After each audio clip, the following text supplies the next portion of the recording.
What do you do with prisoners serving short sentences of imprisonment? It is a question that has plagued British policymakers since the rise of short-term imprisonment around the turn of the 19th century. Over the last 200 years, there have been many schemes and experiments, but one of the more extraordinary ideas was this machine just beside me, the penal treadmill. Now, this doesn't look like the kind of treadmill you might be familiar with, that you might see at the gym today. The modern exercise treadmill with its flat, moving platform requires you to run or to walk. The penal treadmill forces you to climb, which is much harder, using wooden steps fixed to a large wheel, which here is mostly covered up. But if you can imagine a hamster wheel, elongated and inverted. This penal treadmill was not designed to improve your fitness. The penal treadmill was invented to grind men good, to fulfill the two aims of the modern prison, punishment and rehabilitation. However, by the time that this penal treadmill was installed here at Beaumaris Prison in Anglesey, North Wales, in the late 1860s, it had become a machine of punishment, and to many, an instrument of torture.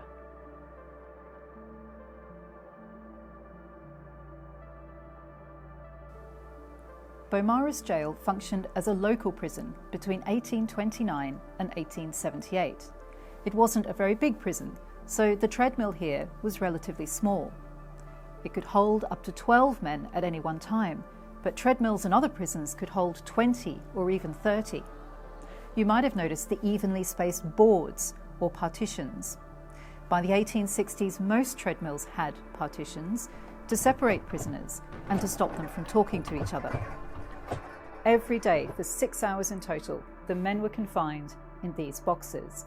Each man climbed for 15 minutes and then had a 5-minute rest, sitting on these retractable benches before starting all over again. Here is the rod that the men held onto to keep their balance, and the top of the wheel was covered up in order to keep the men level with the wheel axle. Over the course of a day, each man climbed approximately 7,500 feet. That's the equivalent of climbing to the top of the Shard, London's tallest building, 7 times in one day. Imagine doing that every day for several weeks. And then there was the noise. Treadmills like this one were built with heavy machinery, which clunked and groaned as the wheel turned. Imagine the noise of the machine, the cries of pain from men pushed to their limit, and the smell of human exertion. And for what?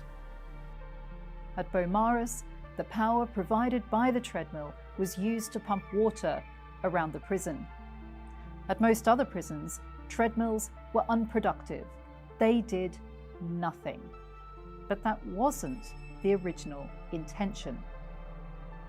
The penal treadmill was invented in about 1818, when prisons were increasingly being used as places of punishment, where those convicted of less serious offences would be sentenced to short terms of imprisonment. These prisoners needed some kind of suitable employment.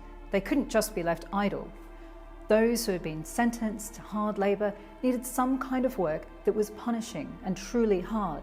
At the same time, reformers were keen that prisoners left prison no worse and ideally better than when they come in, what we would nowadays call rehabilitation.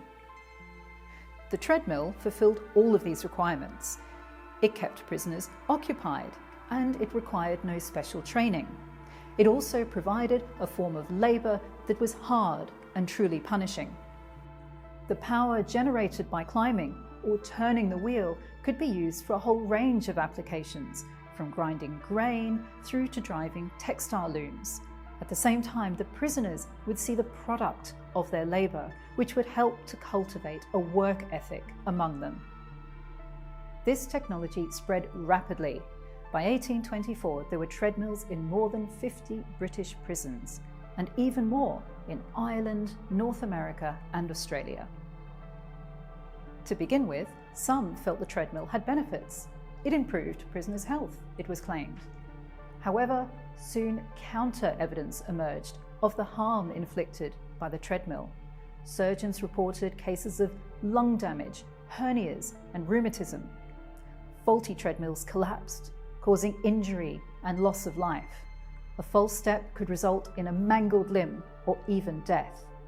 Plans to use this labour for economic gain also came to nothing. Use of the treadmill declined in other countries, but not in England and Wales. In the 1860s, a new generation of penal reformers, hell-bent on making imprisonment as unpleasant as possible, heavily promoted this machine of punishment. After a month or so of climbing the wheel, they argued, who in their right mind would choose to commit a crime and return to prison? There was no evidence that the treadmill had any impact on crime rates or the size of the prison population. Instead, an increasingly severe penal regime, which deprived prisoners of sleep and food, and which subjected them to the treadmill and other hard labour machines, caused lasting physical and psychological damage to the individuals who suffered it. How did we get to this point, to the use of torture in British prisons? I think it was a consequence of the growing separation of prisoners from the rest of society. Prisoners were increasingly physically isolated through the construction of high walls, restricted access for visitors, including journalists, and the strict control of information about what was happening behind the walls. At the same time, prisoners were increasingly dehumanized, often by political rhetoric that emphasized the need to be tough on crime, a sentiment that we often hear expressed by politicians and others today. This separation caused ordinary people to become disinterested. Nobody really cared, and the prisoners were forgotten. In this sense, the story of the treadmill provides a cautionary tale with particular relevance to the present. In a democracy, we rely on the vigilance of voters. Ordinary people need to care about what happens inside prisons. In 1898, following a successful campaign by journalists and former prisoners, hard labour machines were officially abolished in English and Welsh prisons. The last treadmills finally stopped turning in 1901. Policymakers expressed a renewed commitment to pursuing the two aims of imprisonment, punishment and rehabilitation. However, over the last 120 years, the need or desire to punish has continued to limit opportunities for rehabilitation. The story of the treadmill might prompt us to ask, is it even possible to punish and rehabilitate? What matters more? What should be the purpose of imprisonment and the prison? And finally, what should we do with prisoners serving short terms of imprisonment?